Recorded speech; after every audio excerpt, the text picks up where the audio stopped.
Will you tell me what time it is? 9:30. Not now, later. Shall I tell you when? 9:30. 10:30. No, or 10 or 10.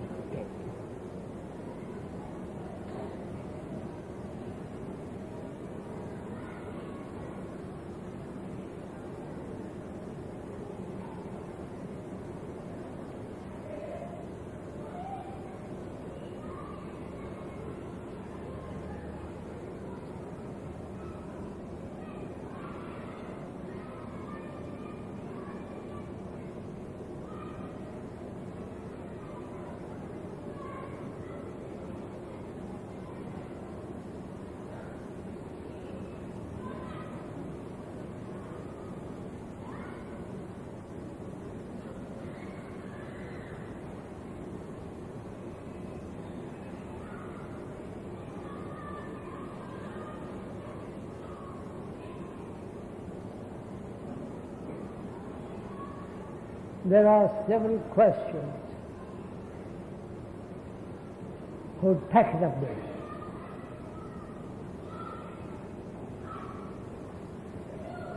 How do you approach a question? Is the question more important than the answer? Or does the answer lie in the question itself? So we're asking, before we go into these questions, how you receive a question, how you look at a question, how you respond to a question. Or are you merely seeking an answer to the question? If you are seeking an answer, the answer is more important than the question. So, we are saying it's very important how you approach a question. And in the manner how you investigate the question. For the answer lies in the question itself, not away from it. I hope this is clear. That we are both seeking to find a solution to a question. But we are saying that it's far more important to understand the nature and the content of the question. So we are both of us, you and the speaker, are going to investigate the question itself. And then in the understanding the question, the answer is in the investigation of that question. I hope this is clear. There are several questions here, and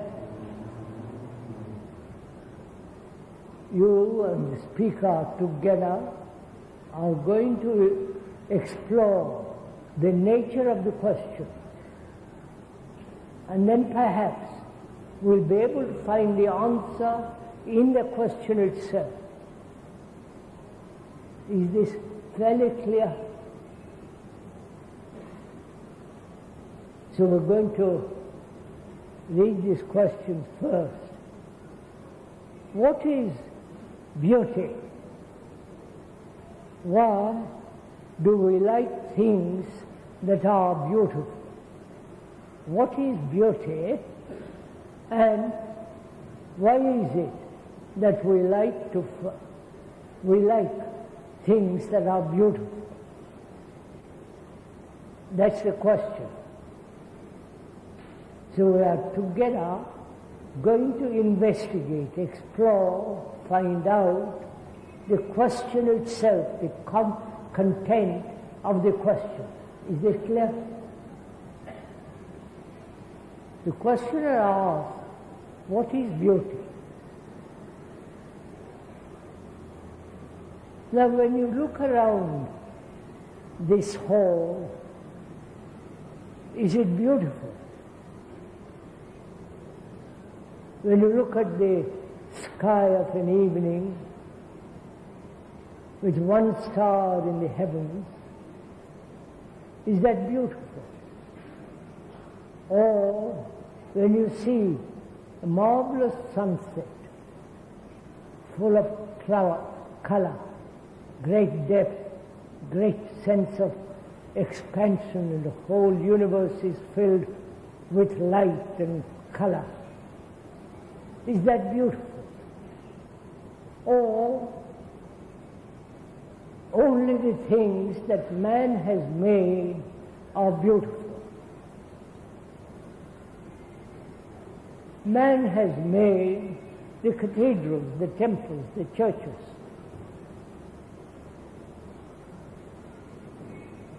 And the various types of mosques all over the world.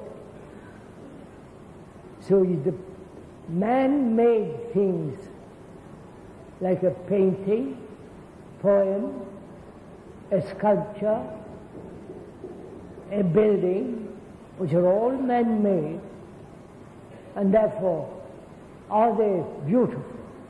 That is man the measure of beauty, or man is the measure of all things? We understand each other?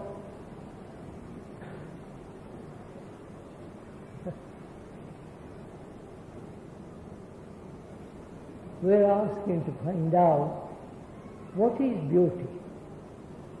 It's a very complex question and requires great sensitivity to find out for ourselves what is beauty.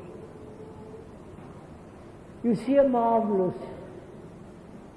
sunset,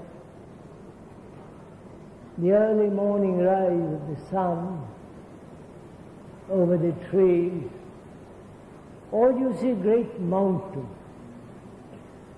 against a clear blue sky, tender, quiet, silent, great beauty, great sense of tremendous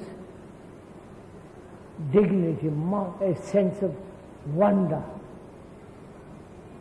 When that takes place, that is, when you see a great marvelous thing, what happens when you look at it? When you look at a sunset over the sea and a great light, brilliance born of sunset, what takes place in you?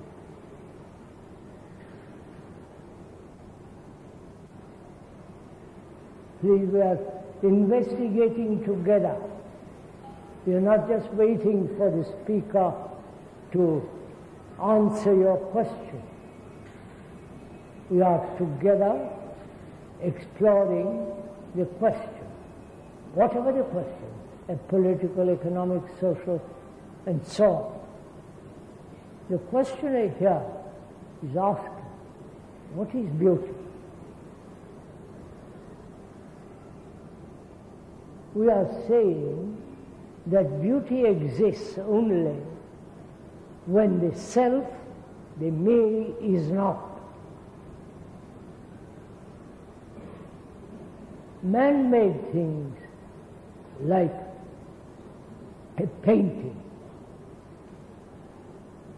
like a marvelous photograph of a tree or of a person, or of a great river flowing down, full of light and volume. When you look at all this, the wonder of the earth, the beauty of the earth, what takes place in you when you look at something extraordinarily beautiful. For the moment, you cease to exist. You, with all your problems, with your worries, with your daily travail and misery, confusion, all that is dissipated or driven away by something that you see with great, tremendous beauty. You, for the moment, are absent. Would you agree to that? Are you listening to all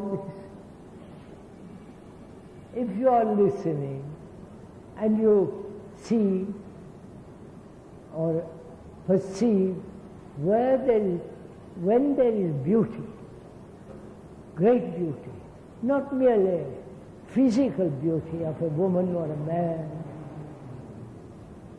when you perceive that, for the second yourself is not there. I would consider that is great beauty. And also, it's a very noisy place, isn't it? And also, question asked, why do we like something that's beautiful? And also that question implies, why do we tolerate something that is ugly, dirty, like the filthy streets of Bombay? Why do we tolerate it? Why do we allow it? You might say it's not our responsibility, it's the responsibility of the government, and the government is corrupt, and so everything goes to pieces. But are we aware, sensitively, to the environment in which we live?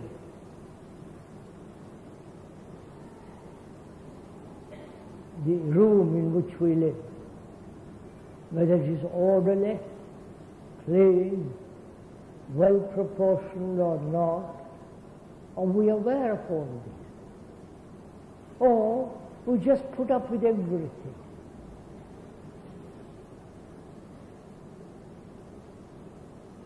And so most of us become, when you see constantly, day after day, the squalor, the dirt, the inhumanity of man against man, you get used to it. Your sensitivity becomes dull, corroded, and so you never see actually that which is beautiful.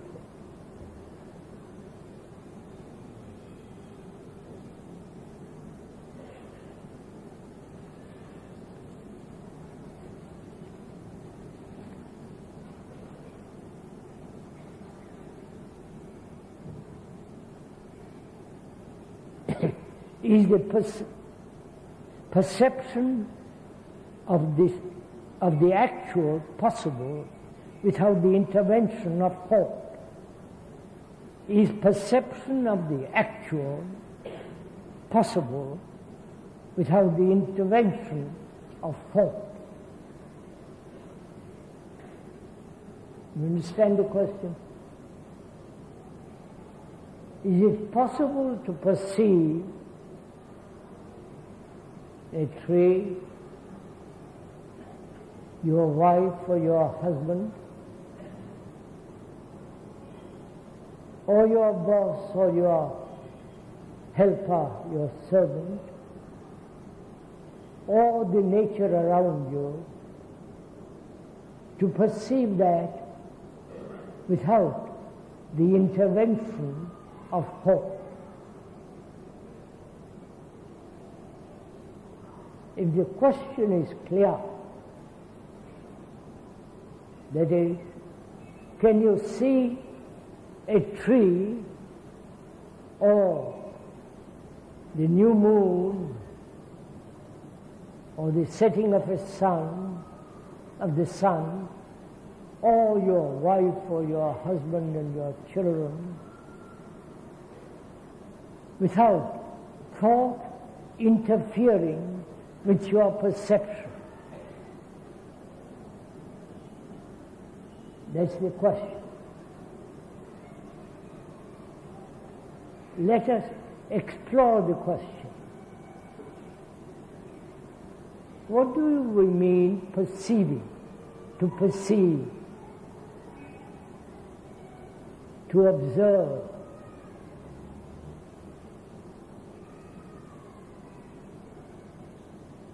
When you perceive your wife or your husband or your girlfriend or your son, do you actually see them as they are, or you have a picture of them, an image of them, and through that image, through those colored glasses of memories, conclusions, you look through. Please examine kindly what the speaker is saying. Examine your own wife or your husband or your neighbor or your boss and so on, whether you can look at them without a single movement of thought or image or the word. Suppose I am married, which I am not. Suppose I am married. I lived with my wife for 20 or 30 or 15 days, and during those interval of time, I have built through various incidents, accidents, an image about her. She has built an image about me. These images, these memories, prevent me from looking at her actually, what she is. And then the question arises, is it possible to look at a human being, whether it be my wife or a neighbor or a stranger, to look at them without a single movement of thought? That's what the questioner is asking. You are sitting there and the speaker is sitting up here. You apparently are here with an image, with a conclusion, with memories of the speaker, right? Right, sir? Are you responding to my question? Can you observe the speaker without all the reputation that you have built about him, all the things that have been said about him, and all the things that you perhaps may have read about him or what he has said, to put away all that and look at him, observe him? Will you do that? Can you do it? That is, to look at something or a person or anything without a previous memory, conclusion, remembrance, just to look afresh. Is that possible? It means thought not interfering with your observation. If you ever tried, or if you ever will do it, you will find most extraordinary things happen. You begin to discover something which you have never thought of. You begin to discover something totally new. If you look at your wife or your husband, without all the memory that you have accumulated about her, and she about you, then you are looking at her or him for the first time afresh. So, a relationship is constantly renewed, fresh. Not the old memories operating and interfering. Have you ever tried all this? Or you just listen, yes, it sounds very grand, but I can't do it. And carry on. If you actually do it once or twice, to put away all the accumulated memories that you have about her or him, then you are looking at the person for the first time afresh. And when you look at that person afresh, something totally new takes place. A new kind of relationship comes into being.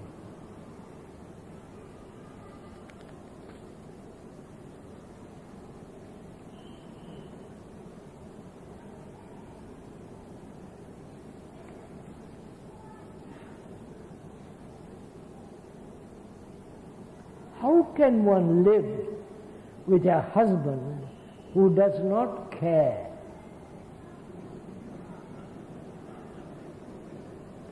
How can one live with a husband who doesn't care?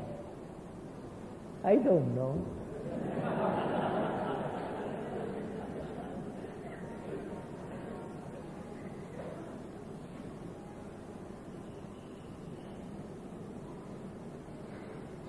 Let us look into the question.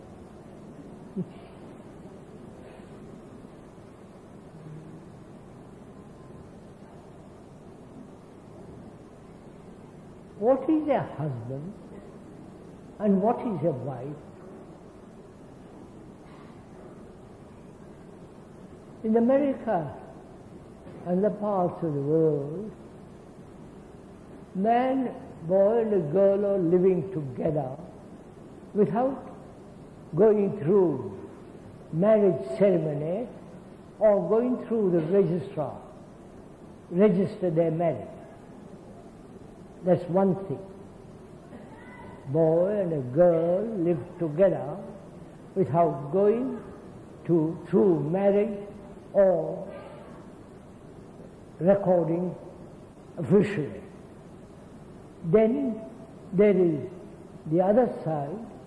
You go through a ceremony between man and woman, and that ceremony, that going to church or registrar, that officially makes you man and wife, husband and wife. What is the difference between these two? You understand my question? What is the difference between a man and a woman living together without marriage, going through the ceremony of marriage, and what is the difference between them and a man and a woman who goes through certain expensive marriage? What's the difference between the two? One has a paper legalized saying you are husband and wife. Society says you are married, you have certain responsibilities to look after your wife, your children, and all the rest of it. And also the other, who do not go to church and all the rest, that go through marriage ceremonies, either they are very irresponsible or they are very responsible. Both are responsible, right? If they take living together seriously, both are responsible. So we're asking, what is a husband and what is a wife? You answer that question. Most of you, I presume, who are here are married, or you have a girlfriend. Perhaps not in India so much, but in Europe and America it's quite common. So what is a husband? A husband is supposed to work, go to the office, or go to some kind of work from 9 till 5 o'clock. Spends most of the day in an office, either pleasant or unpleasant, a factory and so on. And then comes home. The wife, the woman, cooks the meal, looks after if she has children, and so on. This is our daily routine, right? Do you agree to that? Oh, for God's sake, yes? This is what's happening the world over. The woman stays at home, or she goes to the office also to earn more money, and the wife generally looks after the children, if she has any, and stays at home. What is the relationship between these two people? The husband who works from 9 to 5, and also the woman goes off to work also from 9 to 5. What is their relationship? Have you ever thought about it? Life is becoming more and more complex, more and more expensive, so both the woman and the man have to work. And if they have children, which perhaps unfortunately they have, what happens to the children? The woman comes home, or the husband comes home tired, and will they care for each other except sexually? Will they really care? You ask this question to the speaker, and he's supposed to answer that question. You should put this question to yourself and not to the speaker. The question is, how does one live with a husband who doesn't care? Either you say goodbye, old man, or old boy, or you put up with it. This is generally what happens. You put up with it, getting more and more indifferent to each other, more and more isolated, more and more depressed, and all the misery of living with a man or a woman who doesn't really care at all. It's your problem, not mine. So what will you do?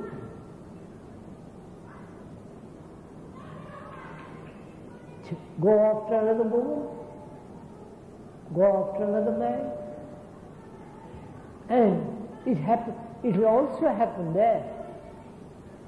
After a little while, he will not care.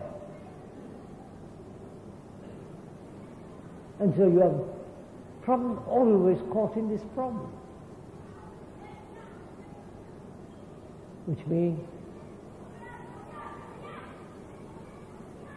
is there love at all? When two people live together, is it a sexual, biological activity of coming together, or is there love in their life, caring for each other? Perhaps you know this answer better than the speaker.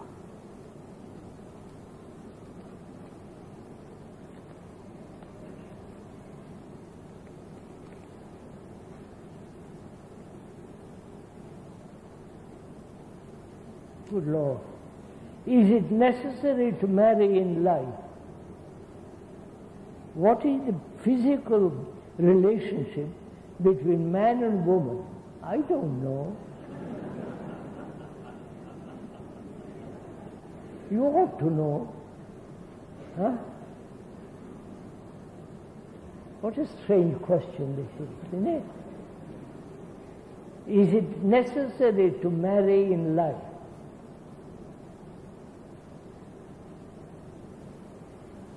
What do you say? If the speaker puts this question to you, what will you answer? Is it necessary, sirs and ladies, that I should marry?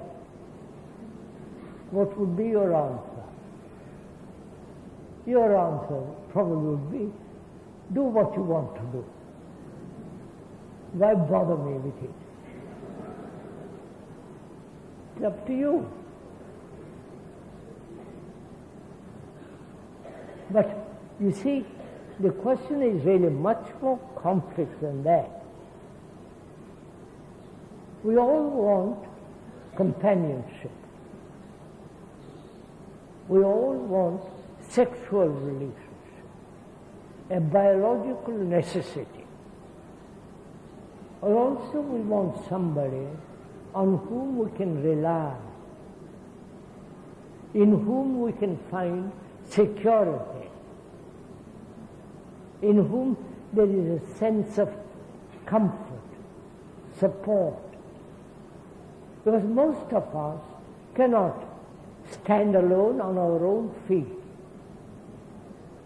Therefore we say, I must marry or have a friend, girl, whatever it is. I must have somebody with whom I can be at home. We are never at home with anybody because we are living in our own thoughts, in our own problems, our own ambitions and so on. And we are frightened to stand alone.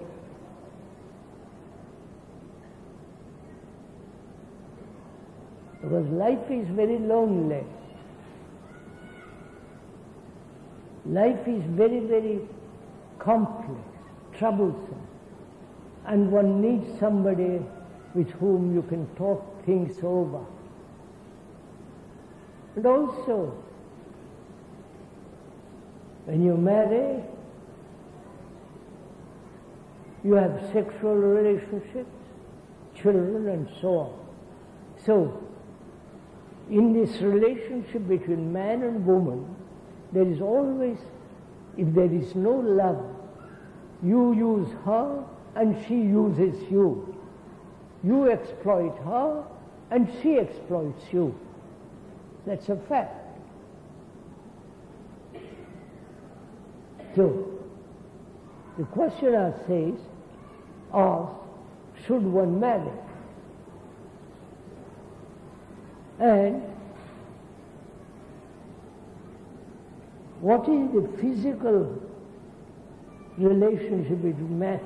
God, don't you question? It's up to you, sirs. But to really enter into this whole complex problem of living together, not only with two people, living together with humanity, with your neighbor, with your boss, with your servant, if you have a servant, with your father, mother, children, to live together is a very complex thing. Living together as a family gives you certain security, certain safety. And so you extend that family to a group, to a community, to a state, to a nation, and from a nation which is opposed to another nation, and so there is always division and conflict and war. So one has to find out how to live with another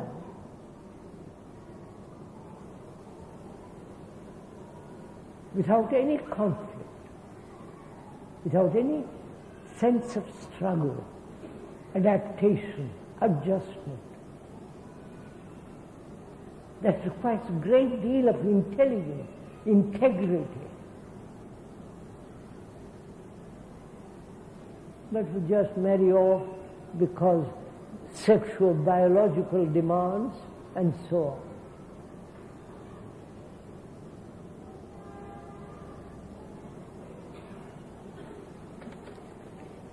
Did you make up these questions? They say no.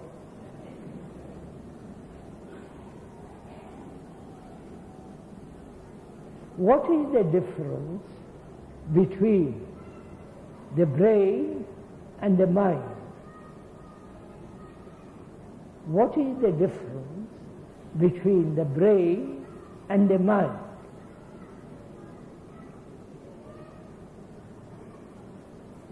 It's a very complex question.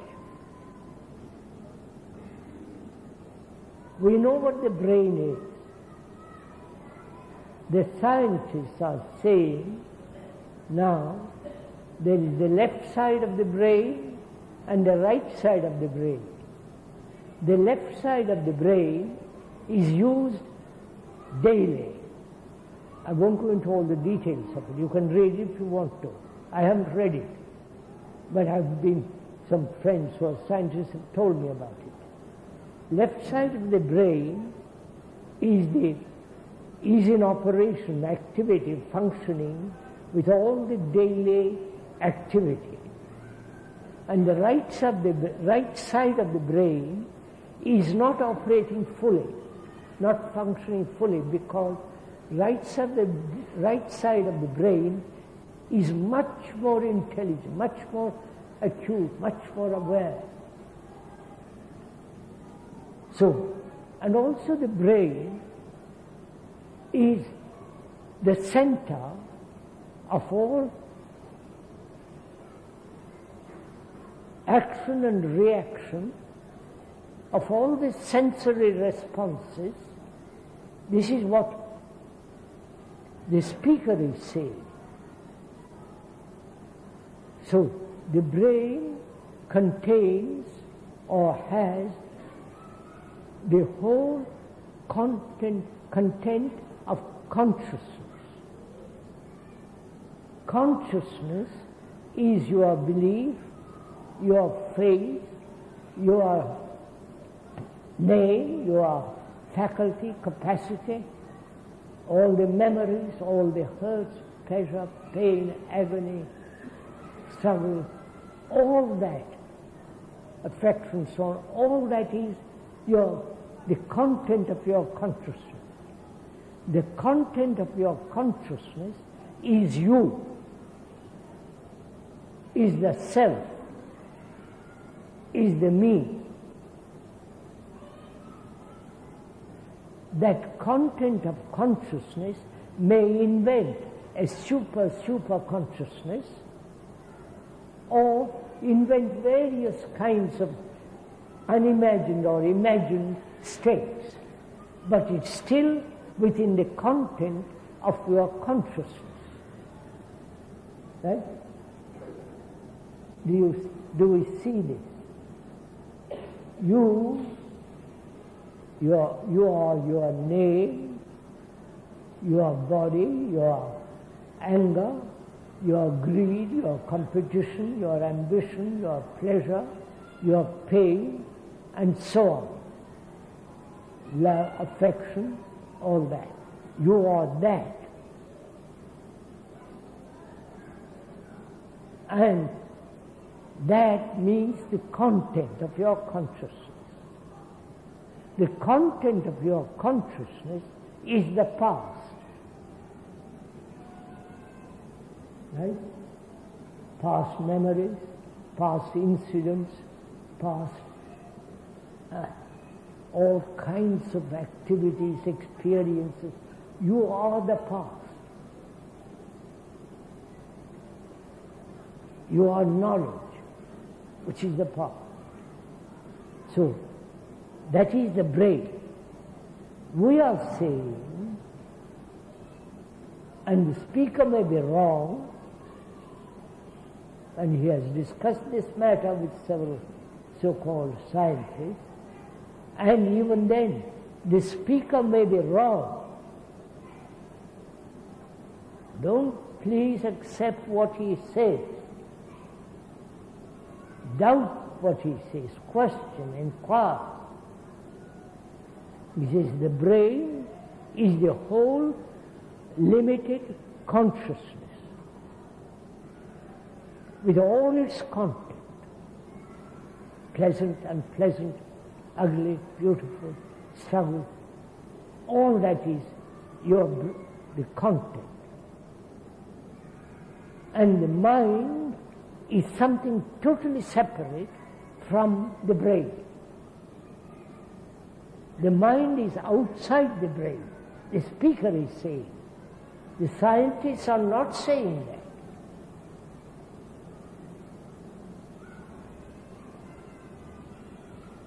The speaker says the brain is one thing and mind is something entirely different. The brain, with all its content, with its struggles, with its pain, anxieties, can never know, understand the beauty of love. Love is limitless. It's not, I love one person only. It is too vast, too tremendous. And the brain, with all its conflicts, miseries, confusion, cannot comprehend or hold or be alive to love. Only the mind, which is limitless. So there is a difference between the brain and the mind. Then the questioner doesn't ask, there's still further question involved in it. What is the relationship then between the mind and the brain?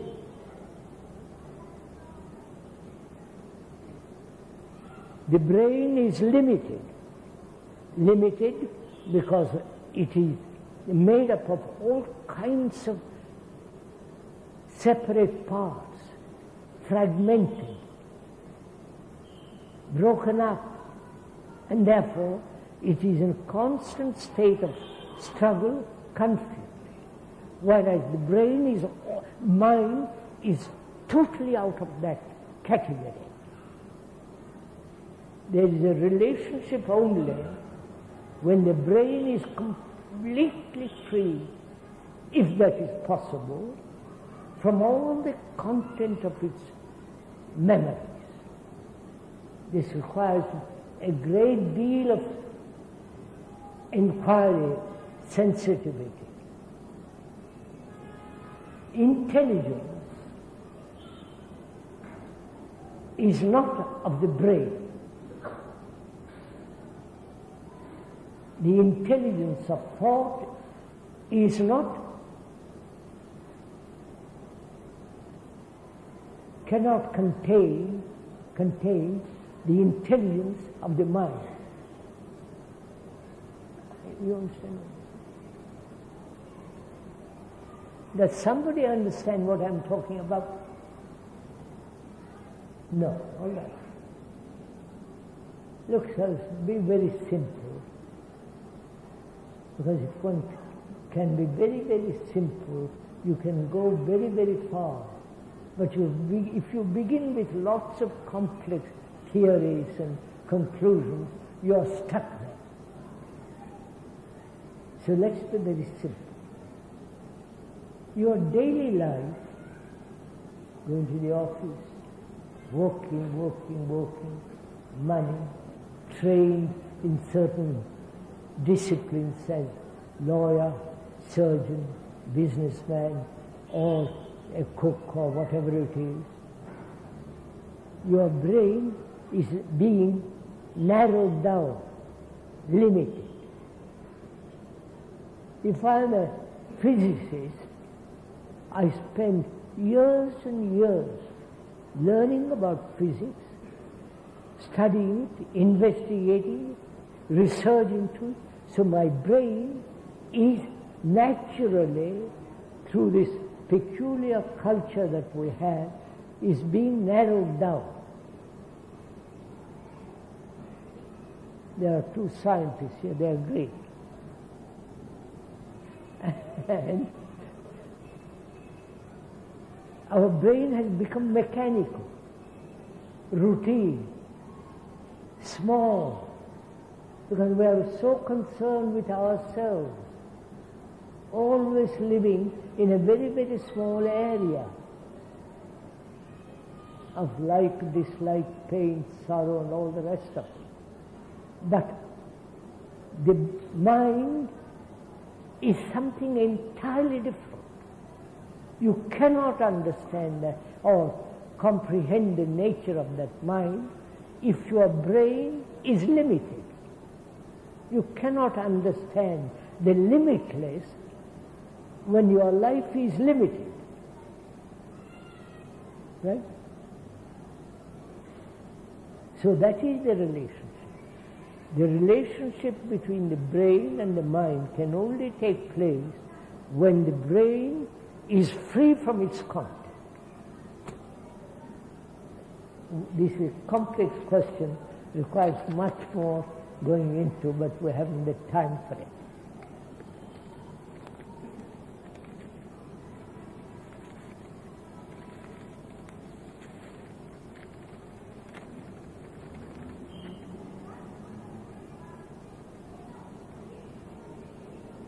What is faith?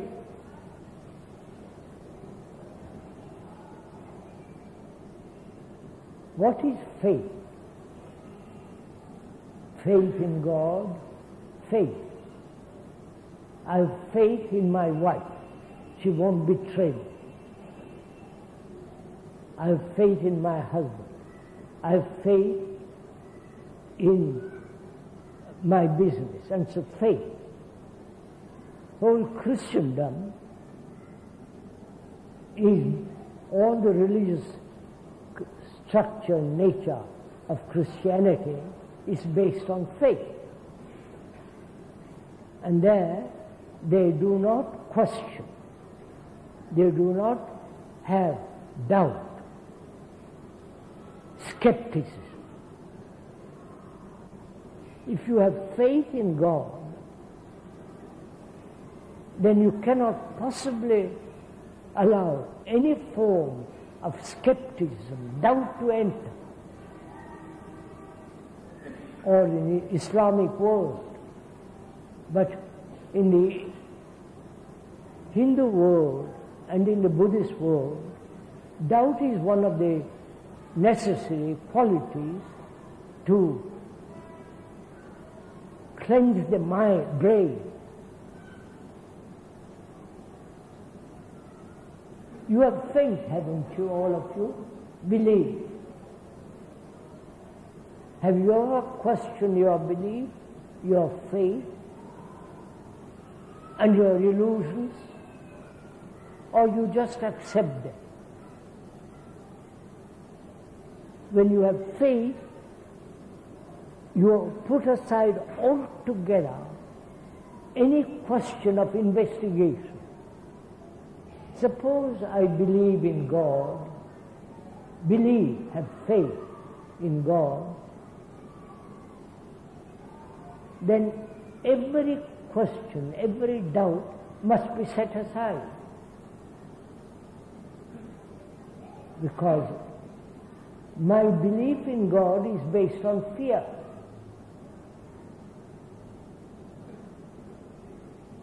I don't know what the world is.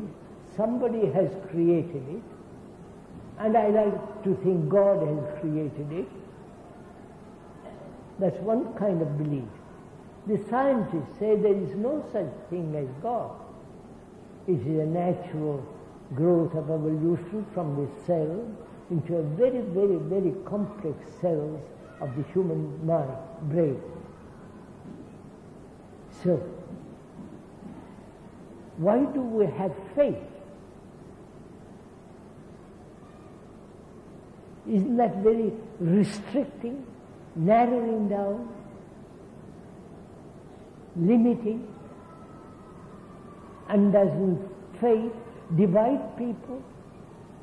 Christians' faith and Islamic faith, and the Hindus who probably have no faith about anything at all.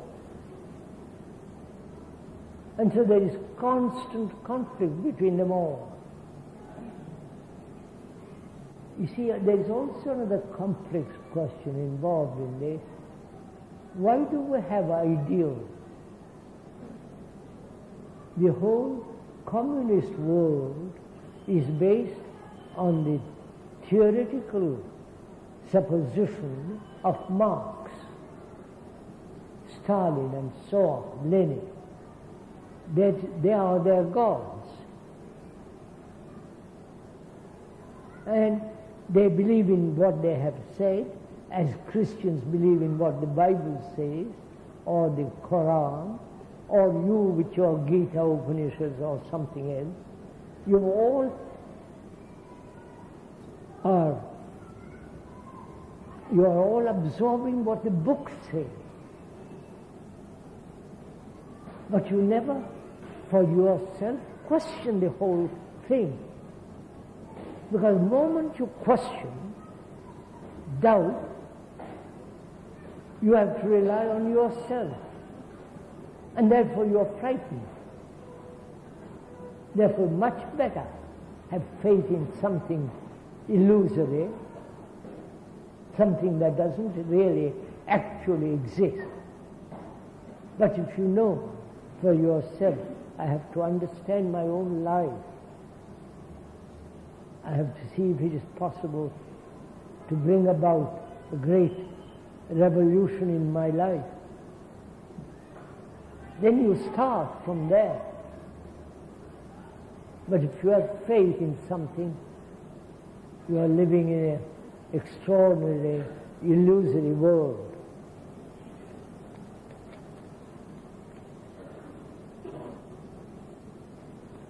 You got a lot of questions?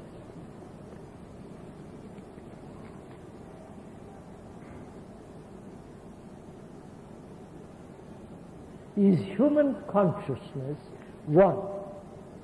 How is it that one person is happy and the other is unhappy? Also you say, thought is me. Please show me how. In human consciousness, if human consciousness is one, how is it that one person is happy and the other unhappy? And also you say, thought is me. Please show me how.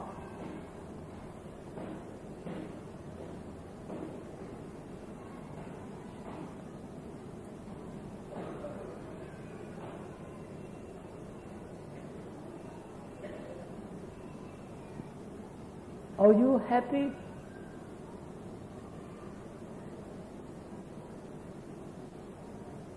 And why is another unhappy? You are born rich, Your grandfathers and grandparents have left you a factory or a business, and you are quite happy with it. And another is born in a little village, uneducated, toiling day after day on a piece of earth which is the size of this room or half the size of this hall, working on it, living on a pittance, and he's unhappy. He doesn't know about happiness or unhappiness. He's working. Does happiness depend on circumstances, on work, on what you are doing, or on your satisfaction in doing something? What do you call happiness? And what do you call unhappiness? Happiness can be said that when you are satisfied, I am satisfied in doing something and I feel very happy about it. And I am not satisfied in doing something and I am very unhappy about it. Is satisfaction synonymous with happiness?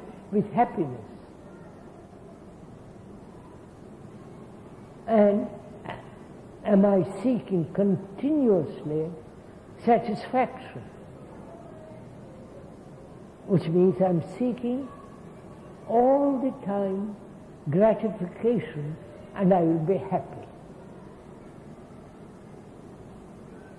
So, or is happiness something that comes and goes, that's a byproduct, it's not very important?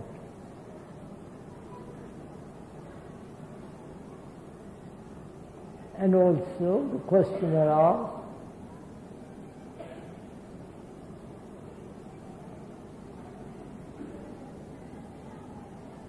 thought is me. Show me how. What do you mean, show you how? On a screen in a television?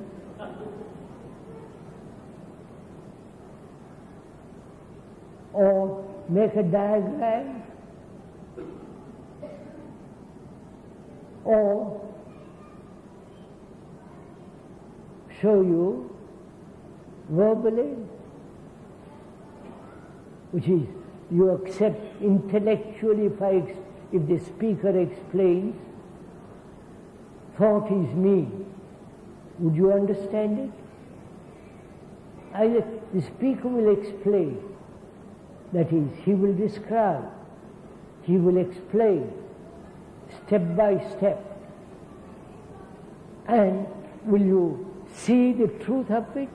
Or say, no, that's not the self. Self is something far superior.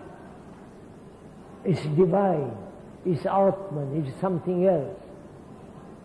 So how will you receive an explanation?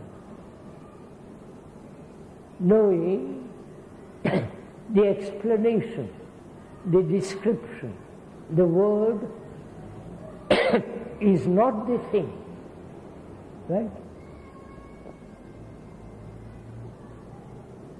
The window, the word window is not the actual window, right?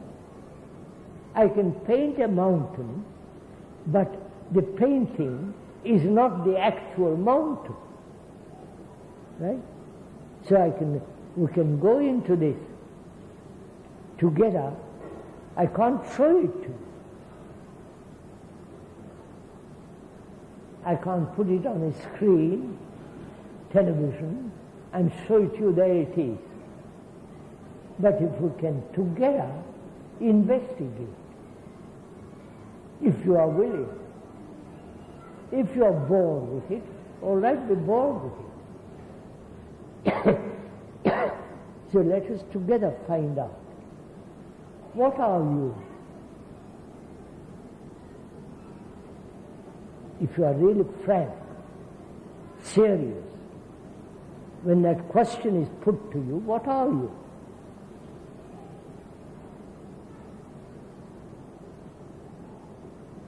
Aren't you your name? Aren't you your face, your eyes, your nose, your hair, and so on, physically? Aren't you the anger? Aren't you the greed? Or the greed is separate from you?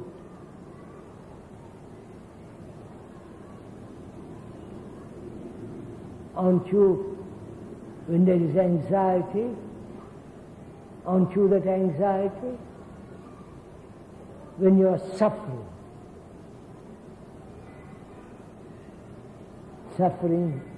when one loses one's wife, husband, children, or grandmother, you know all that. Are you not suffering? And is that suffering something separate from you? Aren't you all that? Or do you think that you are separate from all that? Right, sir? Are you separate from all that? Are you separate from your anger, jealousy, from your bank account? Huh? You are your bank account, aren't you? Or if I take away your bank account, that's not me. Would you say that? You can take my bank account because it's not me. How you would howl if I took away your bank account. So you are your bank account. You are your furniture, you are your house, your insurance, your mortgage, your money. But if you say, I am not all that, there is something in me that is watching all this,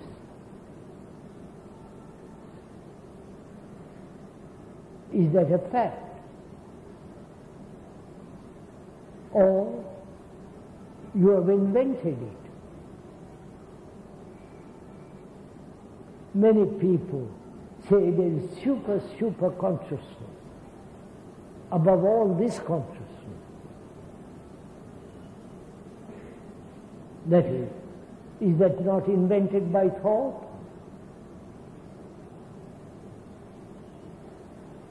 Right? Is not your bank account, not the coin, not the note, all that is not the result of thought?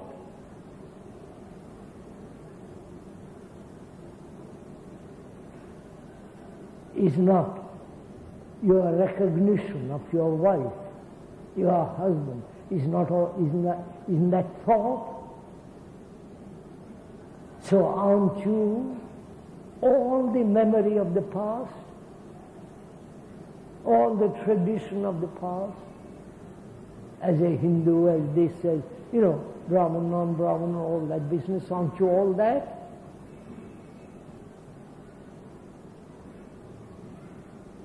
Of course you are.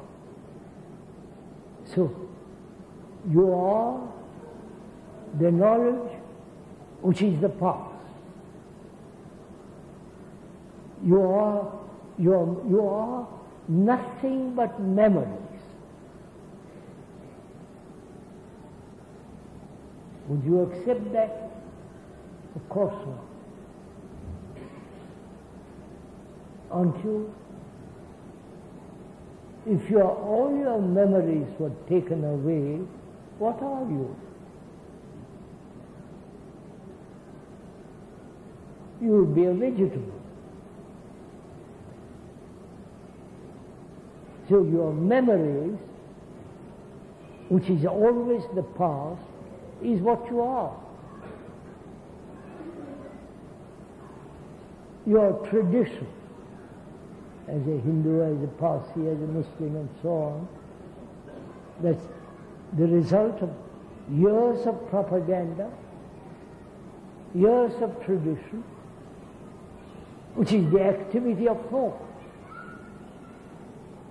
So you are thought. If you don't think at all, what are you?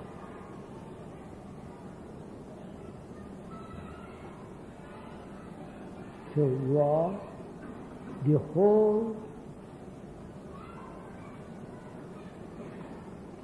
whole content of the past. That past is modifying itself in the present and continues as the future. So you are the past, the present, and the future. In you, all time is contained. But you don't understand, doesn't it?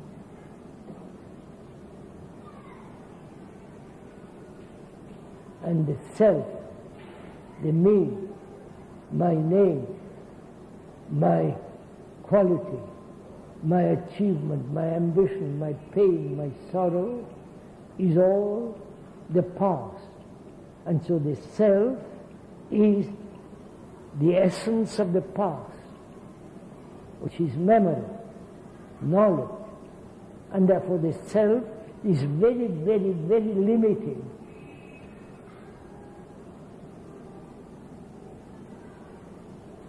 And that's why the self is causing so much mischief in the world.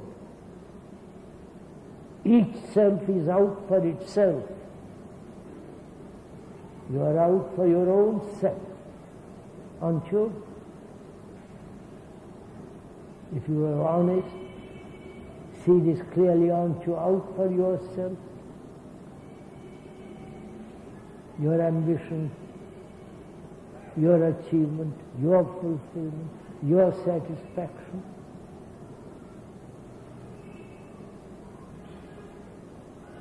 So, thought is you. Thought is limited, because all knowledge is limited. Therefore, your self is the most limited thing.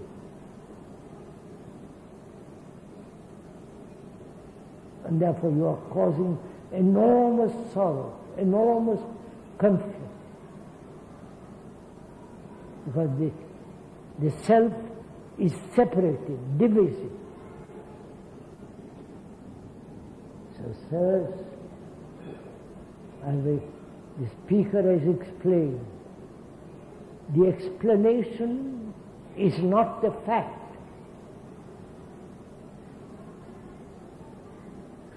The fact is for you to see this for yourself. If you see this for yourself and say, I like the way I'm going on, perfectly all right. But you know for yourself that you are creating havoc in the world. And you prefer to live that way? Good luck to you. But there might be some who say that's not the way to live.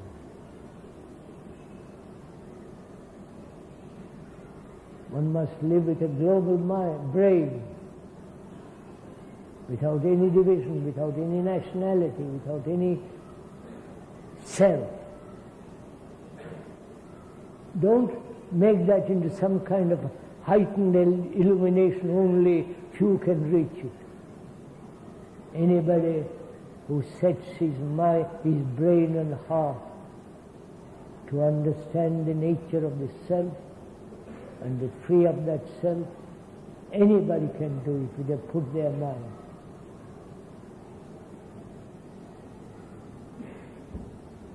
Right, sir. 10. May I answer one more question? After that we'll stop. It's 10 o'clock. probably you have to go to your own jobs and all the rest of it. 10 to 10. No, it's 10 past 10 10. past 10, sorry. One more question, that's the end of it.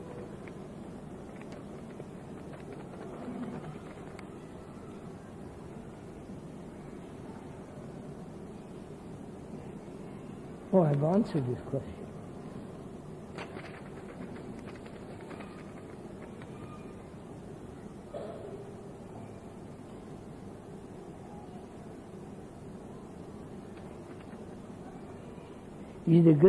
If the great religions of the world are not religions, what is then religion? Right? That's the question. Yeah. It's not printed clearly.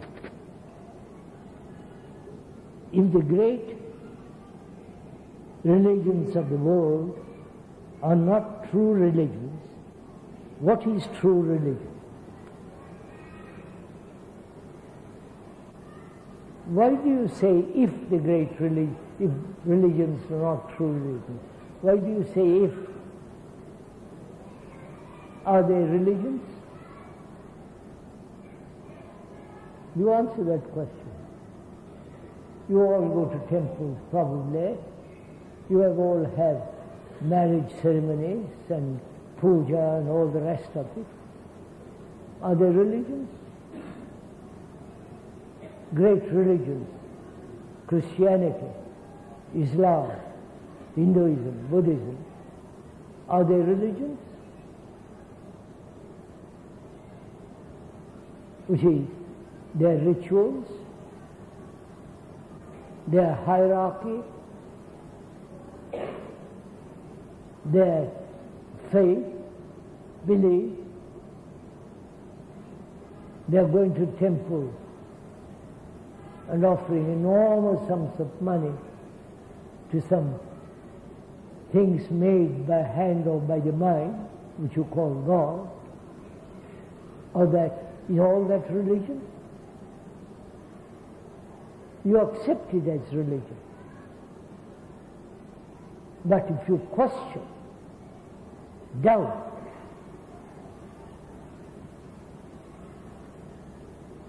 then you begin to ask. Obviously, these things are all put together by thought. Right? The Bible,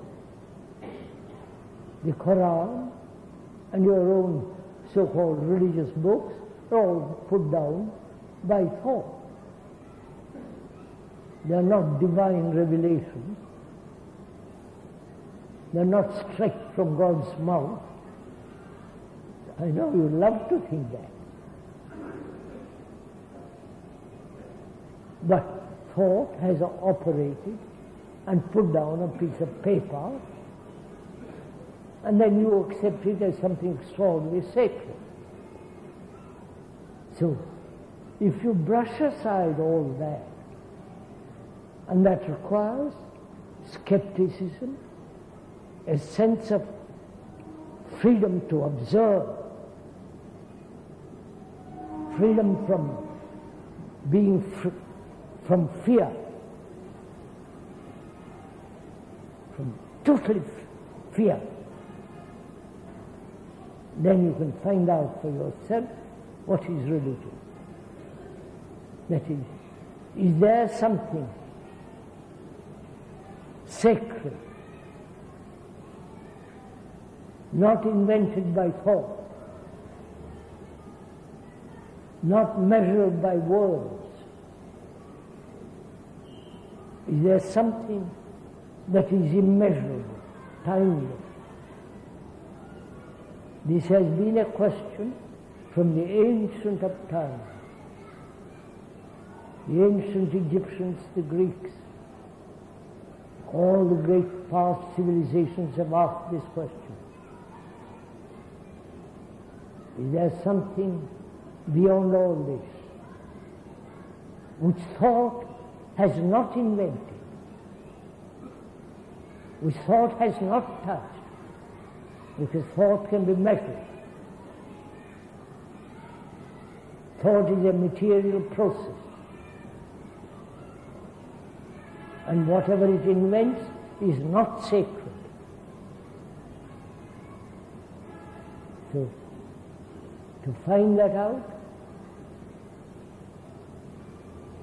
the brain must be entirely free from its content,